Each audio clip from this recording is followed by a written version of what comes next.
Letter लिखा था और उसके बाद उन्होंने हमको टाइम दिया आज का।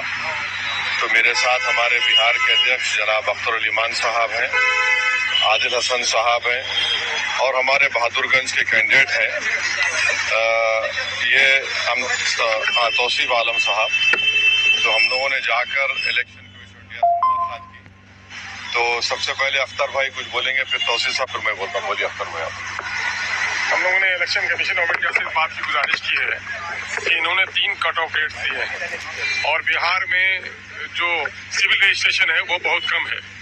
2005 में भी 11% है और जबकि नेशनल रेट 62% का है। तो हमारे यहाँ सिविल रजिस्ट्रेशन में लोगों का जन्म प्रमाण पत्र नहीं है और समय कम है, माइग्रेंट लेबर्स हैं, बारिश का मौसम है, इसलिए इस तारीख को बढ़ाई जाए, इसको जरा से स्टे दिया जाए। हम लोगों ने इस बात की गुजारिश की है और इसको और सरल किया जाए। हम लोगों ने पासपोर्ट और हमारे यहाँ सिर्फ 2% लोगों को पासपोर्ट है और जो ग्रेजुएट्स हैं वो 14% है सिर्फ। तो जाहिर है कि हमारे यहाँ लोगों के पास सर्टिफिकेट्स नहीं है और जो गरीब लोग हैं उनके पास कोई कागज नहीं है। सैलाब में उनके घर कट गए हैं। तो ऐसी स्थिति में वोट देने से वो वंचित रह जाएंगे और हमें शक है कि अगर इसी पीरियड में लिया गया तो लोग सारे लोग वोट नहीं दे पाएंगे और जो डेमोक्रेटिक स्टेट का जो सबसे बड़ा हथियार है उनका वोटिंग राइट है। इसलिए वोटिंग राइट से वो महरूम न हो जाए, इस बात का अंदेशा है। इसलिए हम लोगों ने इस तारीख को बढ़ाने की बात की है और खास करके हम लोग परेशान हैं कि हमारे यहाँ के 70% जो युवा हैं वो माइग्रेंट लेबर्स हैं, उनके पास कोई कागज भी नहीं है। अगर ये ऑनलाइन भी कराते हैं तो ऑनलाइन सिस्टम में भी वो अपना फॉर्म नहीं भर पाएंगे, इससे उनके वोट का बड़ा नुकसान होगा। इसलिए इस तारीख को बढ़ाई जाए। हमारे तौसीफ आलम साहब 4 मतलब विधायक हैं, बहादुरगंज का चुनाव लड़ेंगे। हमारे बहादुरगंज विधानसभा में 7 पंचायत ऐसा है जो 2017 में 7 पंचायत बहुत ऐसे गांव हैं जो नदी में कट करके गिर गए, जो विलीन हो गए, जो नया गंदगी के नाम पर जाना जाता है। ये 7 पंचायत में जैसे क्या कहते हैं, मटियारी पंचायत है, पत्थरगट्टी पंचायत है, लौचा पंचायत है, महजबतना पंचायत है, झाकट्टा पंचायत है, दुर्गापुर पंचायत है, निशंदरा पंचायत है। 7 पंचायत ऐसे हैं जो नदी के चपेट में आता है और इस तरह से पूरे बिहार में जो नदी होके गुजरता है इस तरह का आता होगा। तो हमारा कहने का मतलब है 2017 में जब गांव कट गए तो सारा कागजात चले गए, तो वो कहां से वोट दे पाएंगे। इसलिए हम चाहेंगे कि इसको रद्द किया जाए जो अभी ये किया गया है।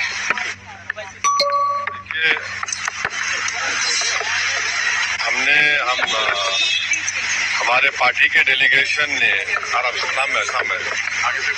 हमारे पार्टी के डेलीगेशन ने आज चीफ इलेक्शन कमिश्नर साहब से मुलाकात की। हमारा पहला उनसे पॉइंट ये था कि ये एसआईआर जो हो रहा है पॉलिटिकल पार्टी से कंसल्टेशन नहीं किया गया और हमने उनको अपने रिप्रेजेंटेशन में ये बताया है। एक एग्जाम्पल दिया है, देहरी विधानसभा का 212 नंबर है उसका, रोहतास डिस्ट्रिक्ट में, वहां पर जून 2025 तक भी लोगों के नाम ऐड हो रहे थे, डिलीशन हो रहा था। तो ये जो फैसला ECI ने, इलेक्शन कमीशन ने लिया, वो जून में लिया, तो इसका तो कोई जिक्र भी नहीं है क्यों लिया। और फिर सिर्फ चंद दिनों में आपने कह दिया कि इतने करोड़ लोगों के नाम आने चाहिए। फिर हमने इस CEC को बताया कि आखिर कोई सेपरेट मैकेनिज्म आप क्यों नहीं क्रिएट करते। जैसा अभी हमारे विधायक ने कहा कि कई ऐसे लोग बिहार के जो माइग्रेंट लेबरर्स हैं, देश के कोने कोने में काम कर रहे हैं, अब उनका राइट तो वायलेट हो जाएगा। आर्टिकल 19 के तहत तो उनको एम्प्लॉयमेंट के लिए निकले हैं, अब उनके नाम के इंक्लूजन के लिए क्या स्पेशल मैकेनिज्म होगा। दूसरा ये है कि ये BLOs की ट्रेनिंग नहीं हुई और उसकी एग्जाम्पल ये है कि आपको कोई भी उनकी हैंडबुक नहीं मिलेगी। जो भी ट्रेनिंग होती है BLOs की, उसकी हैंडबुक मिलनी चाहिए और मिलती है, वो अब की बार नहीं मिली गई है। हमने उनको ये भी बताया है कि बिहार में डॉक्यूमेंट्री प्रूफ का तो जिक्र अख्तर अली मान साहब ने आपके सामने कर दिया। पहला उनका प्रेस नोट देख लीजिए 24 जून का, उसमें उन्होंने क्या कहा। फिर उसको उन्होंने अमेंड किया, 30 जून को कहा कि 4.93 करोड़ वोटर आएंगे। अब 6 जुलाई का नोटिफिकेशन देके कह रहे हैं कि आप नाम डाल दीजिए, डॉक्यूमेंट्स बाद में दीजिए। तो ये जो इस तरीके से इलेक्शन कमीशन जो एक्सरसाइज कर रहा है, ये हमारी नजर में it reeks of administrative mala fide, suffers from non application of mind. और हमने सीजी साहब को कहा कि आप 2024 की जो इलेक्शन को उसको आप क्वालिफाइंग लिस्ट क्यों नहीं मानते?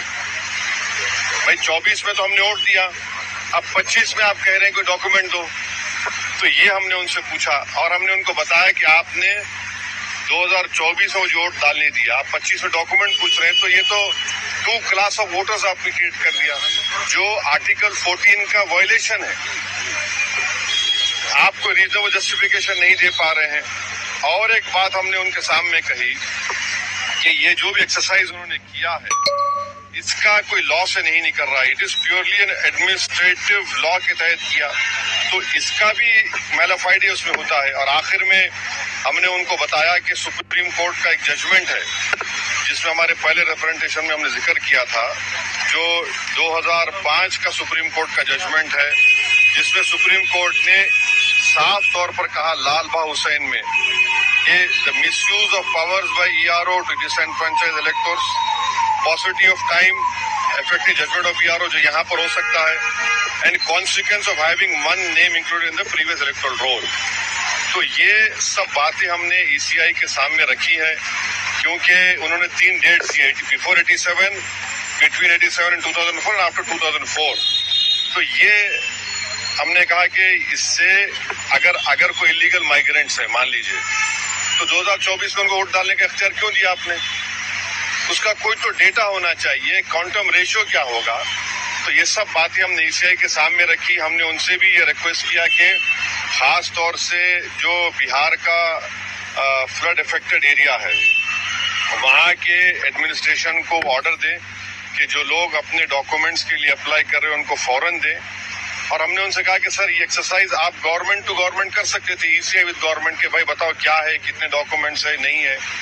मगर मेजर रीजन ये है, मेजर हमको जो लगता है कि जो बिहार के नौजवान बाहर हैं, चाहे मुंबई में हो, दिल्ली में हो, हरियाणा में हो, पंजाब में हो, हैदराबाद में हो, उनके लिए बड़ी दिक्कत पेश आएगी। और अगर नाम उनका नहीं आएगा तो फिर उनको वोट डालने का इख्तियार नहीं मिलेगा। और फिर ये जो एक्सरसाइज को इलेक्शन कमीशन खुद अपने उसमें नोटिफिकेशन में कह रहा है कि ईआरओ और ईआरओ सिटीजनशिप एक्ट 1955 में कॉम्पिटेंट अथॉरिटी को नोटिस बोल सकता है। अब जिसका नाम नहीं आएगा वो तो अपना वोट भी खो देगा, उसके लाइवलीहुड का भी उसको एक नुकसान हो जाएगा। तो ये सब बातें हमने उनके सामने रखी। बहुत देर तक हमारी मीटिंग हुई, उन्होंने अपनी बात को कहा, उन्होंने भी बताया हमको। अब ये हमारी आज की मीटिंग की ये वो माने मोटा मोटा ये जो हुआ। एक के बाद एक पहले मैडम को, विपक्षी पार्टियां जो दूसरी है वो सुप्रीम कोर्ट पहुंच गई है इसी मुद्दे को लेकर, कह रही कि एफआईआर जो है वो कहीं न कहीं इस वजह से भी किया जा रहा है ताकि बीजेपी को फायदा हो सके। आपको लगता है अब हमारी पार्टी में भी हम बैठ के बात करेंगे और इस पर क्या फैसला लेंगे। मगर हमारा एक ही है कि आप इतने कम टाइम में एक्सरसाइज कैसे कर पाएंगे? बहुत टाइम कम है। एसआईआर में भाई जो लोग जो अपना एड्रेस चेंज कर लिए उनको क्यों आप पूछ रहे हैं बर्थ सर्टिफिकेट? माइग्रेशन होता है, अब क्या करेंगे वो लोग? मैं हैदराबाद में बैठा हूँ, तेलंगाना के मुख्तलिफ गांवों से हर मेरे ऑफिस को कभी 10 लोग कभी 20 लोग बिहार के आते कि हम यहाँ पर लेबर हैं, बताओ हम क्या करना चाहिए। अब उनके पास पैसे भी नहीं है वापस जाने बिहार को। परेशानी वो होगी क्योंकि लॉ तो बोल रहा है कि उनको रहना पड़ेगा वहां पर। वो गए इसलिए कि बिहार में कुछ है ही नहीं, कोई सरकार ने उनका रोजगार का इंतजाम किया ही नहीं, तो मजबूरी उनकी है, बाहर बैठे हैं। तो ये सब प्रॉब्लम्स हमने ईसीआई के सामने रखे। हमने कहा इसका तो आप सोल्यूशन निकालिए। चुनाव आयोग ने क्या भरोसा दिया आपको? काफी आप चुनाव आयोग खुद बोलेगा, मैं क्यों बोलूंगा चुनाव आयोग की तरफ से? क्योंकि वो आप आश्वासन नहीं आश्वस्त सवाल नहीं। देखिए हमने ये सब जो बातें आपके सामने रखी हैं, जो पॉइंट्स हमने सामने रखी, उनके सामने जाके बोला हमने कि ये प्रैक्टिकल डिफिकल्टीज हैं, कैसा आप एक महीने के अंदर कैसा करेंगे? तो उन्होंने कहा कि नहीं हम लोग बीएलओस को रखे हैं, वॉलंटियर्स को रखे हैं। तो ये इसका डिफिकल्टी ये है कि जल्दबाजी में अगर 15-20% लोगों के नाम भी मिस हो गए और फिर आप देखिए मिस जब हो जाएंगे तो उसका सिटीजनशिप के मामला हो जाएगा ये तो फिर तो अब वही तो आसाम का डिओटर हो जाएगा फिर। तो ये अप्रिहेंशन है, ये जेन्युइन अप्रिहेंशन है। सर बिहार में कानून व्यवस्था को लेकर बांग्लादेशी रोहिंग्याओं को निकालने के लिए एसआईआर है। अरे देखिए, फिर 2024 में किसको वोट डालने दिया आपने?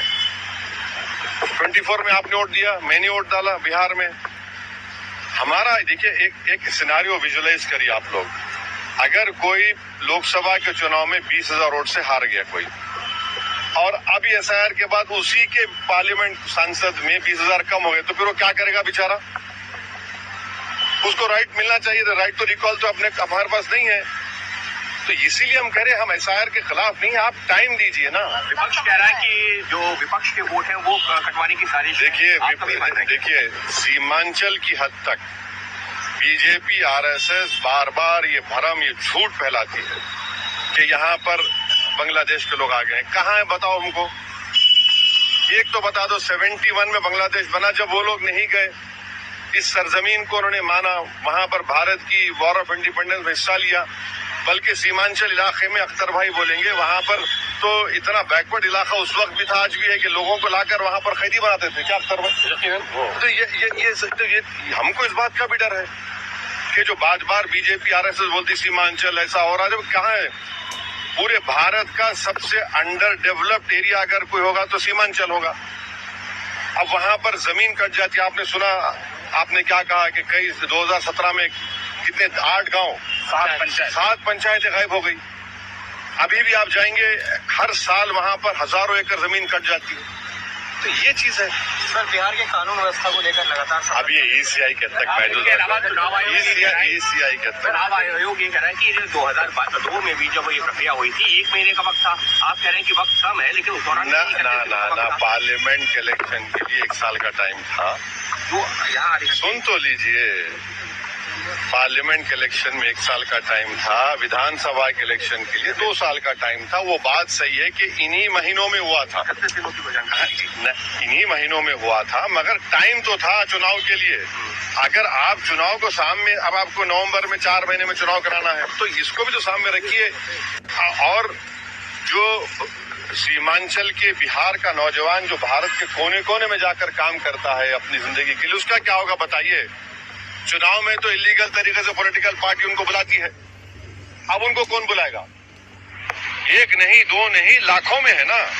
ये तो मजाक नहीं है, लाखों में बिहार का नौजवान है।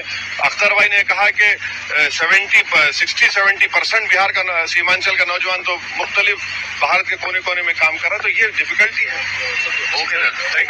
कोर्ट को जाना नहीं जाना इसका भी हम फैसला कर लेंगे, बताएंगे आप। चलिए सर, अंदर नहीं। नमस्ते।